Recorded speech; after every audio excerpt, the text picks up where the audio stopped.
Dope is what flows in his fam's DNA. Dope is what flows in his fam's DNA. What's good, everybody? Welcome to Dope Interviews, brought to you by the Mighty 19 Media Group. I'm your host, Warren Shaw, and in the virtual building today, I have a friend. This one I can say with confidence. This is a friend of mine.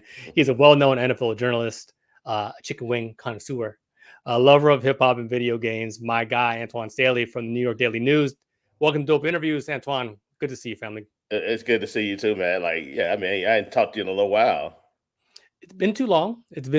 You know, but as certain people's careers ascend and go in various directions, you know, don't forget the little people. But I'm just talking to Antwan is what an amazing individual. You know, for those listening, catching in with us, met him actually we were at CBS together at some point too, and didn't realize we were both operating at the time, within the media space. How humble this guy is. You know, he had thousands of followers on Twitter, and then somebody said, "Hey, is this you?" You know, they were like, "Oh," and didn't realize he was writing and doing all these other things on the side too, man. So, Antwan, I've always appreciated you, you know, for your humility, and really not taking yourself too seriously, man. So, thank you so much for spending a couple minutes with us here today. Man, no, it's no fun to take yourselves too seriously, man. You got to have a good time and joke around, but at the same time, just stay humble because you know, as you know, anything can happen at any kind of moment. So yeah, I just always just try to have an even keel about things. Well, and you do that well. So let's take a little bit of time to get to know about you. As we're talking off air, as like, hey, as long as we've known each other and been in the same circles to some degree, obviously you operating more predominantly in the football space, but you're a connoisseur of kind of all sports at that. But what made you pursue a career in journalism in general? Because that's not a conversation you and I've ever had. It's just, hey, you do the same things. You know, I was podcasting, you were writing and podcasting as well. But what led you to the space that you're kind of currently operating within? Well, I went to school for journalism, and you know, at the time, like I didn't know if I could do anything like this. Be quite honest with you, like you get to school and you're just like, because I went to school at East Carolina University, well, undergrad, and then I have a master's from the University of Florida as well. But I went to ECU, and then I'm just thinking, you know, let's just try this, see if it could work, you know. And then I asked a lot of professors, just try to get some advice from a lot of different people, and that eventually led to my first job while I was in college, just writing for the school newspaper. And then from there, not only I did non-sports stuff, but I also did kind of footballs and basketball stuff too as well. And you know, from there, that kind of led to my internship with the Boston Globe, and you know, moved to Boston for a little bit before moving to Florida, and then my grad degree, and of course when we met, South Florida, Fort Lauderdale, Miami area, when I was covering the Dolphins. So yeah, I mean, that kind of how it all got started. But I never thought like in a million years, like I'd be, you know, covering a sports team more or less. I just wanted the job. That's basically what it was. It was just kind of like, I think I might be good at this, but you know, as long as, you know, I'm working and doing something that I might like, you know, relatively, then I think I can live with myself. And it just turned out to be something much bigger than that. Nah, I mean, and that type of story is atypical, I think, if you will, for people from our generation, so to speak, right? I mean, I know we're a couple of years apart, but at the same time, journalists, air quotes, coming up now aren't necessarily willing to take that path, right? You know, work for the school newspaper, maybe take some odd and end jobs. They, you know, even for writing for things that they don't necessarily want to do per se, to kind of get to where they're at. So was that first job, was at least a paid job with the college, or was that unpaid at the time? Oh yeah, I was paid. I got minimum wage, but hey, I was getting, especially in college, like minimum wage. Hey, I was making, I think it was like $7 an hour. Hey, you know, in college, like that's a lot of money, especially when you're in college. Like that's going out money. Like that was basically like $300 like every 2 weeks, and like I thought I was just the man. Like back then. And I had, hey. Like you gotta have some kind of money in college, like you good. And then you know, I had a job, so I figured I was doing pretty good for myself. No, well, you absolutely were. I was listening to another show. I can't remember why so I don't want to fumble the bag here, but I remember somebody was talking about, I was like, hey man, you remember if you had $20 in college, what that $20 would do for you?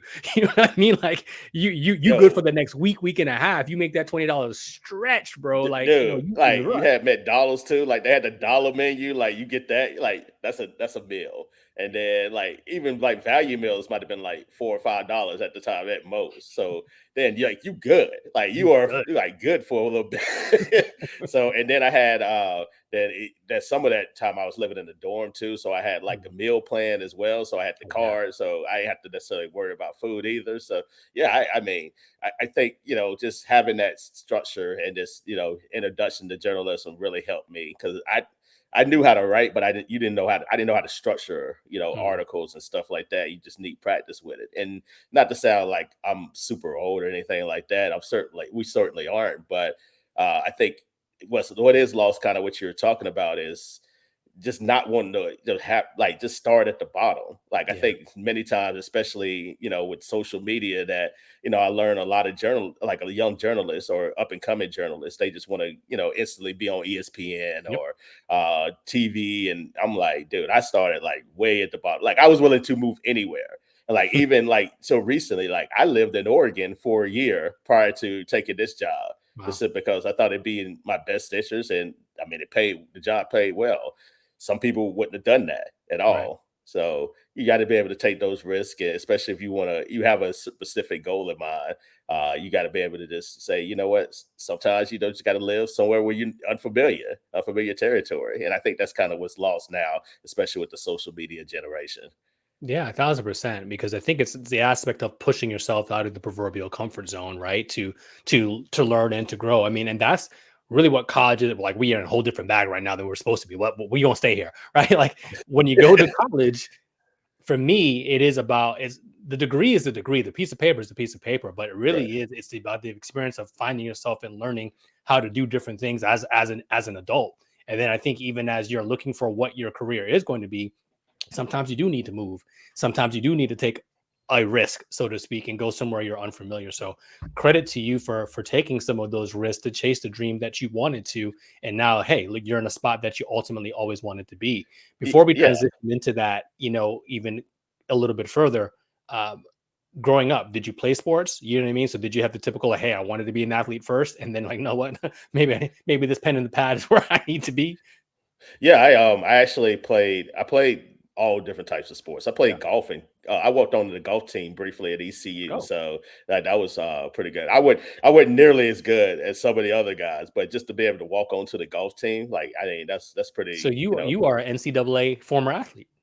Yeah, yeah, I guess, What's yeah. up? See, I I'm didn't not know a good that. athlete, not a good athlete, but but hey, an athlete. Yeah, I have, I have some, superlatives and stuff like that from golf. But yeah, I played golf in high school, and really, especially when Tiger Woods came about, I was like, okay, like Yeah, let's just try to see how it is. And I learned I could hit a golf ball pretty far. But prior to that, baseball, that's kind of what led to me getting into golf too, because I felt like it was very similar with swinging and that's stuff what I like mean. that too. Play football for a bit, but football is just so when you make it to high school, you start seeing these guys like that are close to 300 pounds. I'm like, yeah, I'm not trying to get hit. Like some of these guys are looking like NFL level, like Yeah. just from a body perspective. I was like, nah, I'm good. I'm definitely not trying to get in that lane at all. So I stayed away from that. Really wasn't good at basketball either. So it was mostly baseball, and eventually led to golf. Yeah. Well, see, yeah, learning stuff here too, man.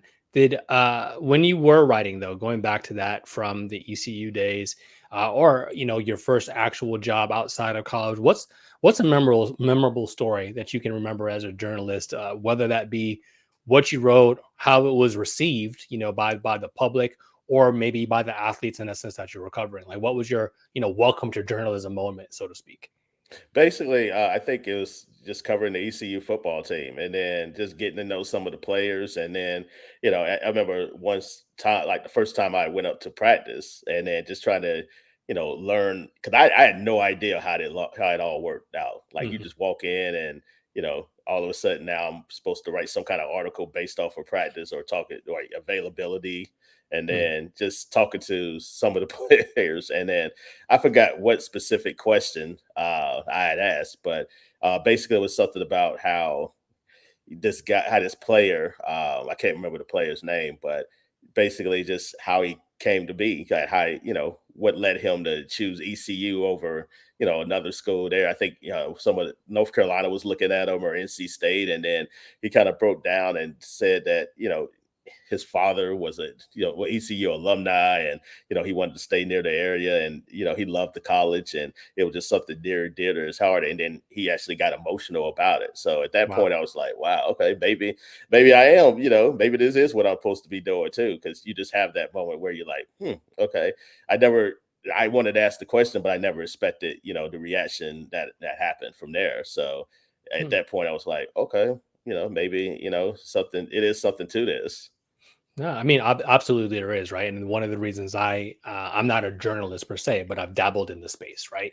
And I think for me, there's the aspect of doing like the X's and O's and kind of like, hey, play breakdowns and here's how it did whatever. But for me, it is a special interest. It is the human aspect of some of those stories. So where do you find yourself in that line kind of like right now, right?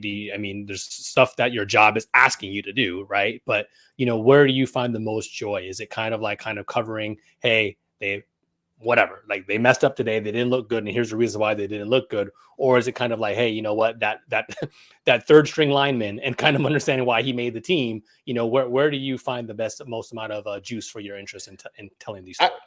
I like feature writing, but I like, again, kind of like how people got to where they are, because I think that's always fascinating. Like with the NFL or basketball, as you know, because you cover basketball too. It's like everybody in that locker room has some kind of story, like how they came to be, and it's up to us to try to figure out how that is.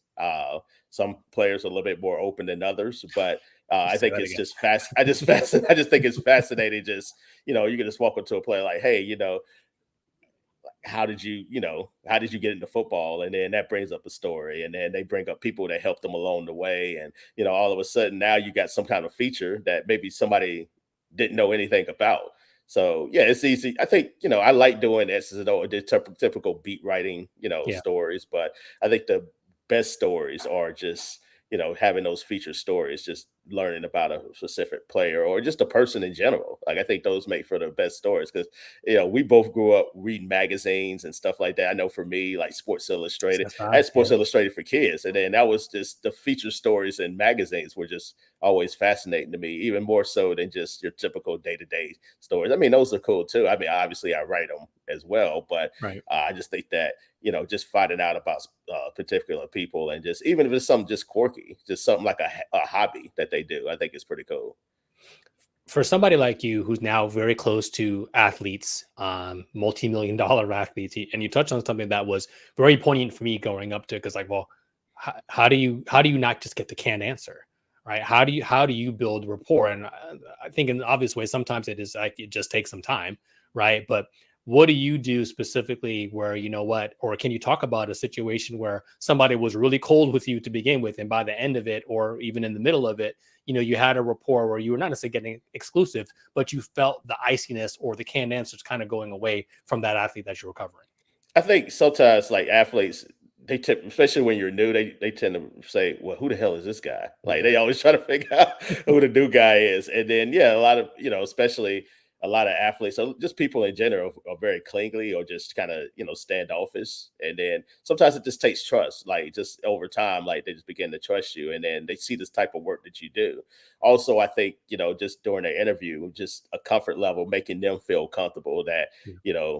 you ask them specific questions, not just, football related, but something that, maybe they have interest in, or Yeah. just something that, that's funny, or always like even the locker room sense. Like I'll just go up to play. Like I wouldn't even have my recorder. I'll just ask them something like Yeah. just off top, like, hey, you see that game last night, or or I see stuff, or now Twitter. Everybody talks about stuff that's funny on Twitter, and then I might remind like, hey, how'd you come up with that? Or, or you like this rapper, or something, like something that you relate to. Like you just find something that you relate to with a particular player, and then that's your end. And then from that point on, then, Yeah.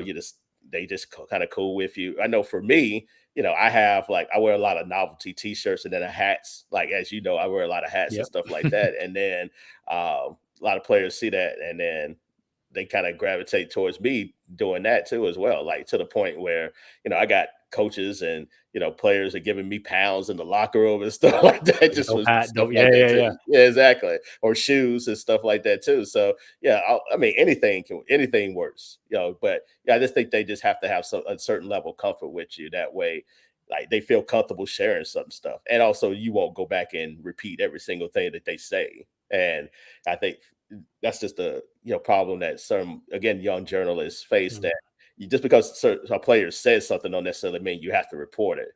You could just some things that just need to be off the record, especially considering if you want more and more information, then sometimes it's just better to keep your mouth shut. Bro, you hit on it right there, right? And again, I'm not in the same space as you are, but I do remember somebody telling me I You've was been working. you've been in locker room, like like especially basketball too. Yeah, yeah, yeah. I mean, and that's kind of where I'm leading to. I mean, it was one of the first times I was covering. I was same thing, doing something I didn't really like. I didn't, no disrespect. Orlando Magic are a great team now, and I was covering them during the Dwight Howard days, so it was even better at that point, right? But I didn't have any personal interest in them, but I was trying to make it in. And I remember somebody telling me, I was like, hey man, it's just like you said, it's not always about having your phone or your recorder out. Sometimes it's just asking them about whatever. This guy likes anime, this guy likes to bowl, this guy likes to golf, and just finding, that level of interest. And you can't fake it because if you don't know, you don't know, or you don't care, then that's one thing too. But it can't always be about trying to get that quotable and trying to make your story go viral. So I think that's such important advice right now because everybody wants it now. They want it and they feel like they deserve it now. Right. But bro, you ain't been here. You ain't put in on this. Like you gotta put in your time and You got to grow make the rapport with these relationships. guys. It's about relationships, Yeah, especially you're trying to be a reporter and you're going to be in that locker room. Like you just have to have those not just with the players, but just the organization the too, because organization. Yeah. those are the ones that provide you the access too. So just having a good relationship with them, will get you pretty far too, to the point where they may see a specific stories like, hey, Antwan would be good for this, or let's tell him and stuff like that. So yeah, you gotta build a relationship with everybody within that organization. Without necessarily, or if you can, where do you feel like you've had the most growth in your journalism and the relationship building with with organization? Have you feel like what, hey, what we've really, I mean, obviously you're with the Jets now, right? So is that the most and easiest example? I mean, I've been with the Dolphins too. I mean, Yeah, I think somewhere down there with the Dolphins, I got to a point. At first, it was kind of like, you're a little bit nervous, especially anytime you go into a new locker room. Even now, you get those, butterflies. It's probably a little bit less for me now since I've been doing it for a little while. But yeah, it got to a point probably my second or third year with the covering the Dolphins, like 2015 or 2013, 14, 15, one of those years. And then I just got to a point where I was like, you know what, I'm just gonna, be me and yeah, then just be authentic and just, feel like if I do that, then I'll get more stories and players will kind of gravitate towards me. And I think from that point on, that's kind of exactly what happened. It's gonna be nervous. Everybody's gonna be nervous at first, especially when something's new. Anytime you do anything new, like it's gonna take some time too. But I think it just got to the point for me, it's just like, these men are just like everybody else. I mean, they have yeah, stories, they have interests, and it's cool if if a player says no or they can't talk, and that's finally fine. Like there's other players you could talk to in the locker room too as well. So yeah, yeah. just not being afraid to say no. It just got to that point where I was just like, oh well, like I'm just gonna go ahead and do it. And most players, they are pretty fine. I mean, every now and then you might get a player that may not want to talk, but that just comes with the territory. But I think it just got to that point. My second year it was just like, yeah, let's just let it roll and you just see what happens. And I've got a lot of good stories from that. Last two before we go to break, Juan. A story where, well, not necessarily a story, but you don't have to mention the player's name, but something that you're like, you know what, I'm never asking this guy anything ever again. Have you ever been like, not necessarily dissed, but felt, what I mean, off put by a player, not just because they're giving the canned answers, but like they might have attacked you personally. Yeah, I mean, a few times. I've been. Yeah, it was actually last year. It was a couple stories. I'll give two quick ones. Like Sure. last year was the Jets and Giants played each other. I won't, like I said, I won't give the player's name, but it was the Jets probably should have lost the game. And then my question to him was, how did you feel late in the game when it seemed like you might lose that game? And then the player looked at me like he was ready to fight me in the locker room. He's like, "You thought we were gonna lose?" I'm like, "That's not what I said. I just said it appeared like Yeah. things were just not going well." And then there was another reporter was like, yeah, I mean, you have to admit, like it seemed like it was just not going to happen for y'all today. And then he was not happy about, just the fact that we had brought it up. And then it's right after the game too, because that's why they give players a little bit of a cooling off time. Yeah, true. Because you need that, especially if you lose, then you're in a certain space where you're not happy. And then even when you were in the locker room, it might be a certain time where the players are not happy. But yeah, it was that instance. I don't think he was gonna fight me, but it looked like something might have popped off there. And then when I was with the Dolphins, I remember they got shut out by the Ravens, and then this guy, again, I won't say his name, but he ended up like trying to attack us. He was saying, Wow. yeah, basically, he was pissed off that they had lost. Like it had nothing to do with us. He ended up apologizing or whatever, but he really was about to, come at me and another reporter.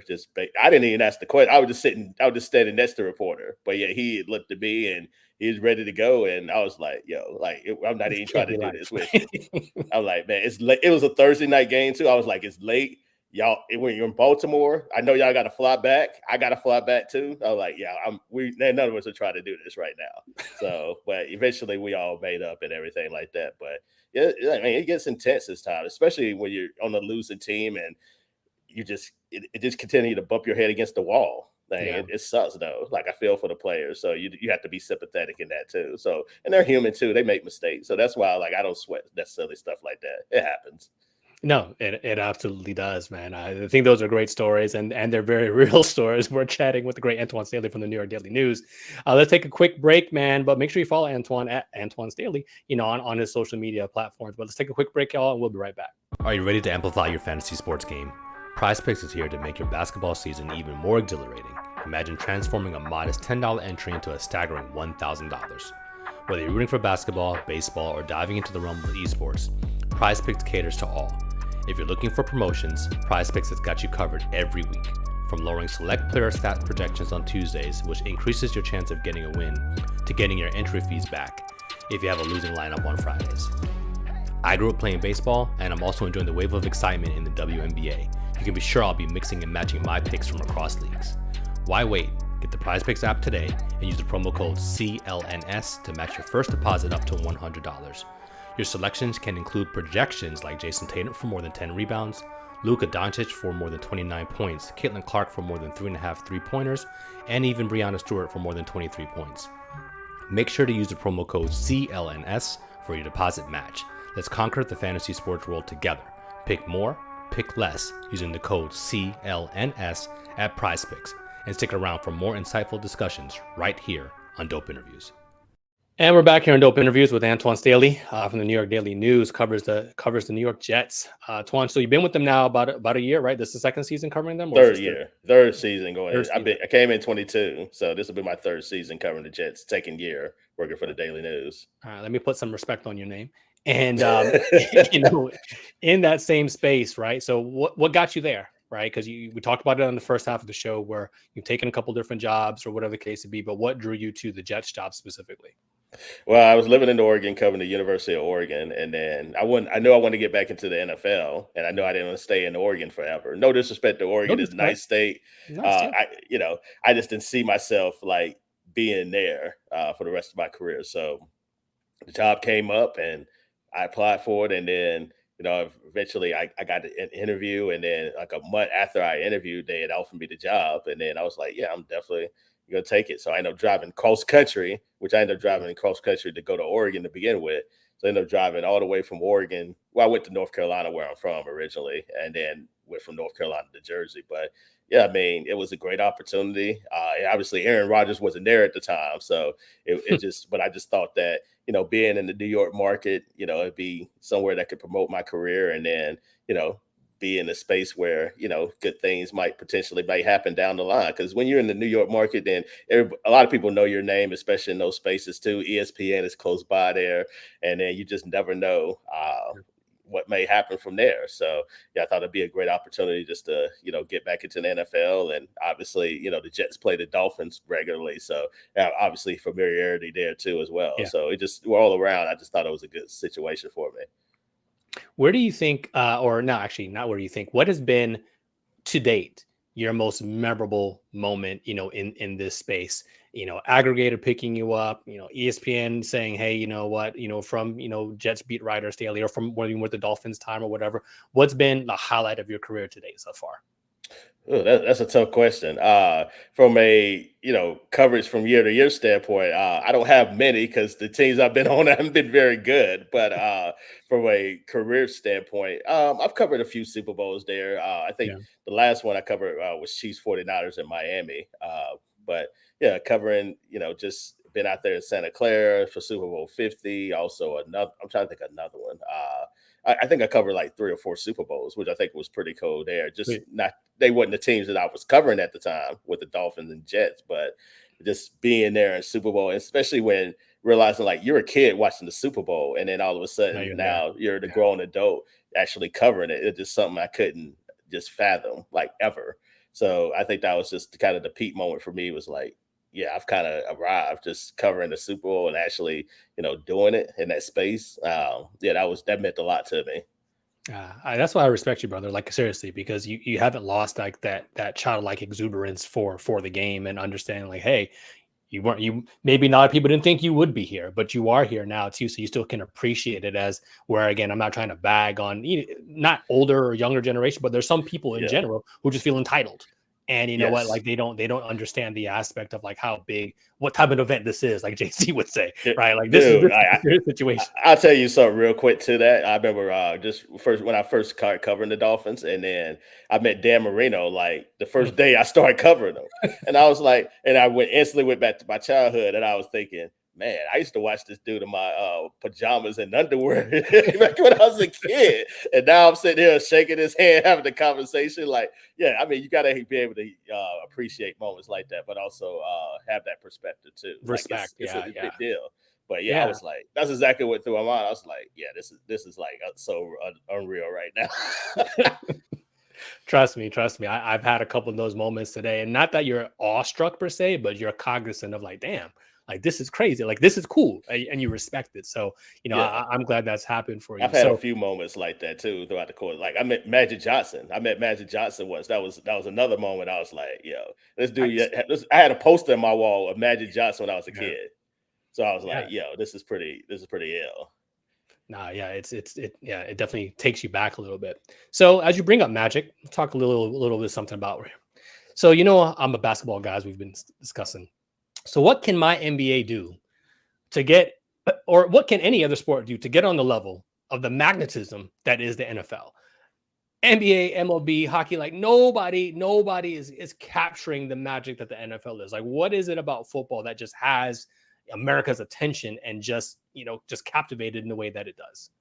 Well, it's a good that you asked. Like I've covered all those other sports except the NBA, crazy enough, since I'm talking to you. But I think what separates them from everything else is they don't know how to promote themselves. Well, I think the NBA does. I think the NBA does a really good job at that. Sure. It's just I think football is just more. I think the reason why people love football is once a week, and then you have that downtime between from game to game. In the Well, build up. unlike the NBA, like it might be a game Tuesday or back. You might have a back to back Tuesday or Wednesday, and then have another game on Friday. You might have like 4 games in a week, and then same thing with hockey, and then baseball is every day.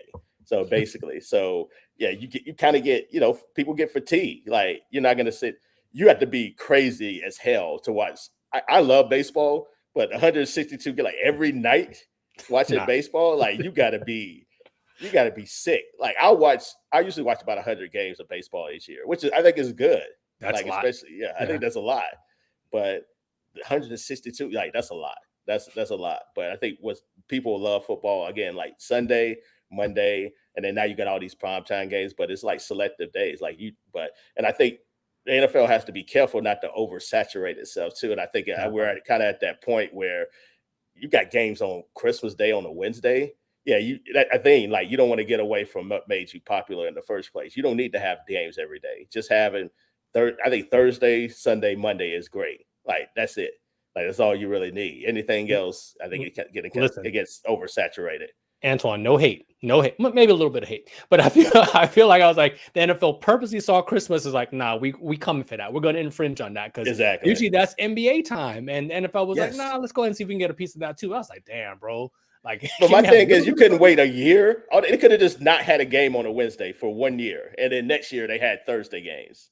Like they Yeah, had it a would have felt Thursday. naturally. They Yeah. they had it lined up for Thursday, Friday, Saturday. Like they could have had it for the next like 5 or 6 years, like games every day. But they had to have a game on Wednesday, and not only that, they having to get the games on Netflix. Yeah. Yeah. That's the thing. I'm like, come on, man, really? I'm just glad. I feel bad for people like the reporters that have to cover the game, especially if you're going on the road. So you basically traveling True. Christmas Eve to do a game on Christmas Day, and then you flying out the day of. Like that's a nightmare. Well, yeah, and it's not like you're the athletes. It's one like, hey, you're getting paid millions of dollars, right? So I mean, it's one thing like they're appropriately compensated for it, but And they're flying on private jets too. Like they're yeah, literally like after the game, like going to the game and everything. At least they're flying on private jets. Like you're doing commercial flights like on a holiday. Like that's bad. And then some people have families and stuff like that too. So yeah, it kind of sucks. all right. So I've belabored it long enough, to try to protect my own ignorance here. But let's talk a little football, right? So I've been doing some research, Antwan. So tell me about this, right? I saw that there was a rule change, the hip drop tackle, and that's Yes. now going to change. Like to me, it seemed like what would be, for excuse my ignorance, would seem a kind of a natural tackling motion. How do you think that's going to impact, the way defenses are trying to stop people going into the season? I think it's going to be more cater more to the offense because at certain Mm. angles, like you have to do a hip drop tackle because let's say that you may be going down or you're slipping or whatever, and then you're trying to bring the ball carrier down. Like you don't want him to just keep running wild. But so, yeah, I mean, I just Yeah, think that they continue to cater to the game more the offense, which I think defense as a defensive player, you just become more scared. And you can't hit the quarterback high. You can't hit the quarterback low. So now you have to, it's just a little bit of range where you can't hit the quarterback. And then when I do hit the quarterback, I can't land all my weight on them. Like, how does that work? Like, it's just, it would becoming, again, we're losing what made football popular in the first place. Like, it's going to be violence to football. Like, it sucks. Players are going to get hurt. But I think they're just trying to protect the quarterbacks like way too much. Now, I get it. Tom Brady, it was amazing. You want him, you never want him to get hurt. Same thing with Aaron Rodgers. Obviously, I covered the Jets there. It sucked that he got hurt too, but injuries are going to happen. That just like they happen in basketball, just like they happen in hockey, baseball. But again, like you just have to understand, like it just comes with the territory when you're talking about football. You touched on this a little while ago, and I don't know if this is your answer, but maybe it is, maybe it isn't. But what do you think is the biggest challenge facing football right now? Is it that oversaturation? Like your commissioner, what's something that you're like, you know what, I want to change this about the league? Yeah, I think that's one of them. I think another thing is kind of what I just talked about too. I think just again, you understand that, yeah, the quarterbacks are the highest paid players. Like, yeah, they mean the whole, like the quarterback is the most important position, arguably, I would say in sports. I won't say it is, but arguably. But at the same time, like you got to let these players play. Like, yeah, just you can't just let it be all about offense. Like I think it's something to be said for having that defense and being able to hit a quarterback a certain way. I'm not saying they need to do cheap shots or anything like that, Right. but I think that's one of the things I would change there. Again, yeah, I think just having, again, not oversaturated, not having Wednesday games there or having select few Thursday games as well. I know streaming is a big thing now. I wish it wasn't as much, although Right. Me too. that's kind of how it is now. You seeing it with the NBA too, as you know, with Yeah. Amazon getting in the midst and everything like that. So, yeah, I think that's something that I necessarily don't like. But you got to keep up with the times. It's adapt or die. Everything is about streaming now, and that's kind of the way that we're going. And it sucks that company like TNT, who's been doing the NBA since I was a kid, now all of Yeah. a sudden is looking like it's going to be on the outside looking in. Does the NFL have a similar problem to like how the NBA does, where like there is kind of like this old school versus new school, or players are kind of old school players are trashing new school players and those types of things? Like, is that happening in the NFL, or is there a pretty level kind of respect across the eras? I see that as more of a level of respect for the football. With basketball, I don't know what the disrespect came from. Like Right. all of a sudden, you got people talking about they're playing against plumbers and everything like that, and I'm like, dude, like it is a. And I love the NBA. Like growing up, like it was such '80s era, as you know, was like phenomenal. It's a Yep. different era. It wasn't as skilled. I think the players are more skilled now in the NBA than they were back then. Uh, but obviously they were more physical back then, where I mean, you got the Lakers and Celtics going at it, and then somebody get clotheslined, and hey, they pick up a common foul or technical, and then they keep on playing. So, yeah, I mean, it's kind of how it is. So, I mean, I just think that, in the NFL, there's a lot more respect for players like Walter Payton, like Jim Brown, rest in peace to them, and some of the other players that have played there. I don't think you necessarily see the plumber comment as much as, a lot of people were up in arms about Anthony Edwards, what he's had to say about Michael Jordan. But I'm not. He's like 23, 24 years old. I'm not going to fault him on that, too. I mean, he's young. I mean, he didn't get the chance to see Jordan play. So it is what it is. But I just feel like the disrespect in NBA is at a higher level than any other sport I've ever seen. And it's probably because of the eras. And I think some people just think their era is better than other eras. But I do like this era. I just wish they played in the NBA. I just wish they played more defense, man. I really do. Like, I just think, like, I don't like 120 point games like every damn night, man. Like, I want to see I want to see good defensive battles, like maybe like 105, 100 or 100 to 105, scores or something like that. But yeah, I just think the lack of defense is a little bit out of control in the NBA nowadays. Although I'm still a fan, I still watch. Well, we appreciate you. We do. We need you, coming over from the NFL side, give us some love here on the NBA side for sure. Let's talk about your Jets, brother. I mean, all right. So what are we looking like? Are you satisfied and think that they've done the appropriate offseason moves and obviously getting Rodgers back? Like, what's the situation there? Well, I think they're relying on a lot of people to stay healthy that have, questionable injury history. So, and I mean, Aaron, I don't necessarily think is included in that, but at the same time, he is almost 41 years old. So, and it's only one Tom Brady. Tom Brady is 1-1. To be able to play it till he's 45 years old, it's just unheard of. I don't think Aaron's going to play that long either. But, I think they've surrounded him with good enough talent. He got some protection on the offensive line. I think that's good. I think it's still a big question with their defense. Can they stay at the same level? And then you got this Hassan Reddick situation with the holdout, which is, it's going to linger over them. It looks like, for a while. I think they have an opportunity to make the playoffs. I'm not picking them to make the Super Bowl or win the Super Bowl like some people. Like, a lot of people are really high on the Jets. I'm not. I'm not. I think I picked them in my preview. Like, I picked them to win 9 games, and I'm sure a lot of Jet fans are not happy about that. But the reality is, I think they have a lot of questions to answer, and then I think also the Jets could be potentially a house of cards, and it could work out, but at the same time, like, if you blow on them the right way, it could all crumble down pretty quickly. All right, couple of quick storylines that you're interested in this season. Give me 1 or 2 from each conference. I think the NFC. I'm definitely Dallas. I think the Dallas Cowboys are always interesting, but Dak Prescott, the quarterback. I mean, he's in the last year of his contract too. Mike McCarthy, their head coach, also in the last year of his contract. They're trying to make a Super Bowl run, and Jerry Jones, the owner, who's been there since the '80s, wants to win one more Super Bowl. And I think they have a good opportunity, especially with the talent they have. But this is it. This is it for them. Like, if they don't get it done this year, then they're gonna break up the whole band, and they're probably gonna start over there. So I'm interested to see how they do. And then in the AFC, obviously, you have to talk about the Chiefs, who won the Super Bowl back-to-back years. They're going for something unprecedented, three-peat, something we have not seen in the Super Bowl era at all. I think it's going to be tough for them to do, but I would never, put my money against Patrick Mahomes. Yeah. Never. Like, even you're not even a big football guy. You even know that too. Like, I would never put my money against him. But it's hard. It's hard to do it 3 years in a row, especially when you have that target on your back like that. You're going to have everybody they're going to get everybody's best shot this year for sure. Keeping in that same line, then 1 or 2 players total that you're looking to break out this year. Some maybe not some household names, but guys you're like, what? This is their year.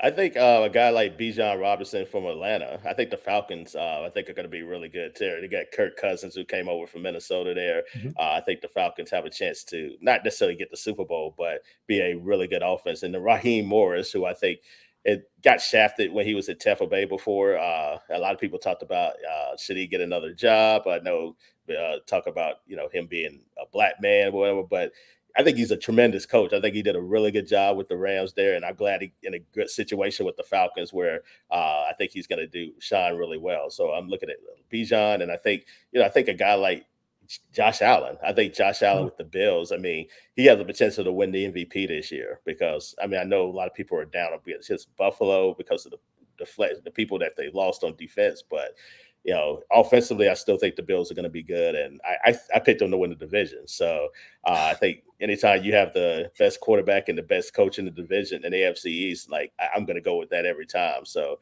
yeah, I think the Bills. And I got the Bills and both the Bills and the Dolphins making the playoffs, and I have the Jets slightly missing the playoffs. Well, some good news for my Dolphins. Hopefully, and not at least they made the playoffs. Well, hopefully they can win a playoff game because they hadn't won a playoff game since 2000. So hopefully they can snap. All right, Antwan. All right, settle down. Look, man, I covered the team. I had to put it out there. Oh man, yeah, it's been rough sledding. It's been rough sledding here. Again, while I'm not the biggest football fan, the Dolphins are my team, so it has been really interesting to watch that. And these fans here are a little insufferable too. They'd be really hot, and then all of a sudden they turn on them real quick. But I'm kind of neutral since I'm not that invested overall. Best offense, best defense in football right now. What we got? I think the best offense.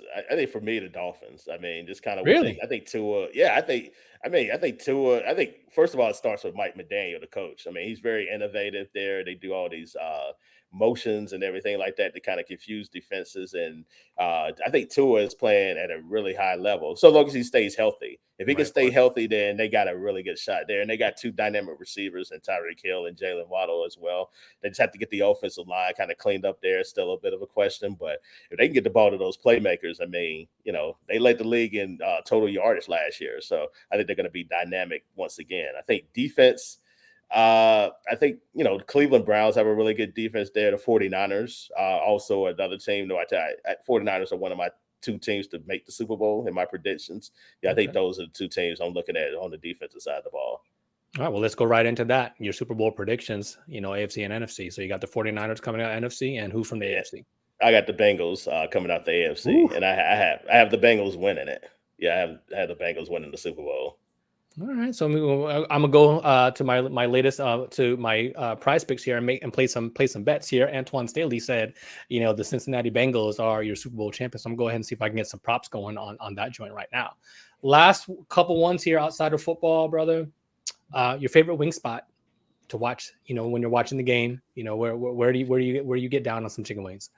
I mean, it depends on like here or just like in general, like around the country. Favorite spot in general. I like this place. It's in Buffalo, crazy enough. There's this place called Bar Bill that's really good there. So I rock out with them. I actually took the whole Jets beat there one year because they had no idea about it. And then all of a sudden, every time we go to Buffalo, now that's where they want to go. So like that's my favorite wing spot. What's it called? Bar Bills? Bar Bill. Right. Just like I've never been to Buffalo, but it's worth the trip because I do go to New York, so maybe I need to write that down. And as long as it's not in the wintertime, then yeah, you're good. Like I actually rock out. Buffalo's not a bad city. I mean, it's got Niagara Falls, like Canada's close by there. I actually went through there to get to Toronto, so yeah, it's actually pretty cool because it's like 90 minutes, like hour and a half to Toronto, so it's actually a pretty cool trip. But I remember like down in South Florida, crazy enough, like I had a ton of wing spots down there. There's a lot of good spots down in South Florida. So I actually kind of missed that. All right. I'm going to need you to send me that list, DM that me real quick so I can, because I'm still down here. So I know you were a big Flanagan guy at one point. So, but I need to know where else. I don't like their wings though. I like Flanagan's food, but I don't necessarily like their wings. But I love Flanagan's. Every time I come down there, which I'll be back in December, like I always hit up Flanagan's at least once. Wow. When you come down, maybe we'll grab a bite, figure that out. Oh yeah, I'll definitely link up with you when I come down in December. That's what's up. And from the hip hop standpoint, what are you rocking to right now? Who's got your ear from the hip hop side? I really still rocking out with the Common Pete Rock joint too. I think that was one of the better albums of the year for me. That's like 2 months ago now? So that came out in July, almost 2 months. Yeah. So I actually saw them. They did like a listening session at Sirius XM, which is in New York, like in the city. And then I met them, like, so that was pretty cool there. But for me, like I've been listening to that for like the last 2 months, like, so that's what I'm still kind of listening to. All right, I love it. I love it. I love it. We just had Pete Rock on one of our other podcasts on the 19 Media Group Network. So definitely, a friend of the network. With our guy I gotta Joe check Brown. that out there. Yeah, he actually works at SiriusXM as well too. So yeah, I'll send that to you, man. Pete Rock. He was talking a lot of Knicks basketball at that point, but and he was feeling he's himself. a big sports guy. He's a huge sports guy and video game guy. So I really rock out with that. Yeah, man. That's all right. Well, Antwan, tell the people where they can find your work this season and just kind of catch up with you because you're an all around good dude. But tell the people where they can find you, my guy. Antwan Staley, all social media platforms. Also find my work at New York Daily News at nydailynews.com. He is the man. You know what it is. That's my guy, Antwan Staley. I'm Warren Shaw here from Dope Interviews. You can follow me at Shaw Sports NBA or Dope_interviews. And you know what it is, fam. It's been another Dope Interviews with my guy, Antwan. And we're out. Together we stand, divided we never. The vision is one, striving for the better. Working as a team, working toward a dream. It's not even work when the team is the dream. On a united front, we got our own back. A band of brothers to counteract any attack. One heart in fact, forget what the blood say. Dope is what flows in this fam's DNA. So let's do it for the love, give to the max. Listen to opinion, but react to facts. And remember that together with a shh, but separate, just pieces of it.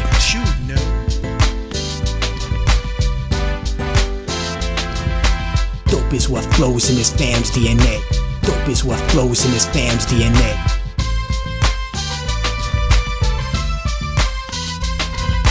Family represent like a tree with names on it. We're free, no chains on it. Relieved, the pain's gone, I can see. We come together like questions on the quiz. Mojo Flow and Viz, man, you know what it is. And if ignorance is bliss, you're gonna hate this lesson. Organized intellect like a tropical depression. My symbol is the cross, a mic and ghost peppers. Cause I'm just a black sheep growing up to be a shepherd. Moonlighting as a weapon to protect the children. Every brother is a father, dynasties we're building.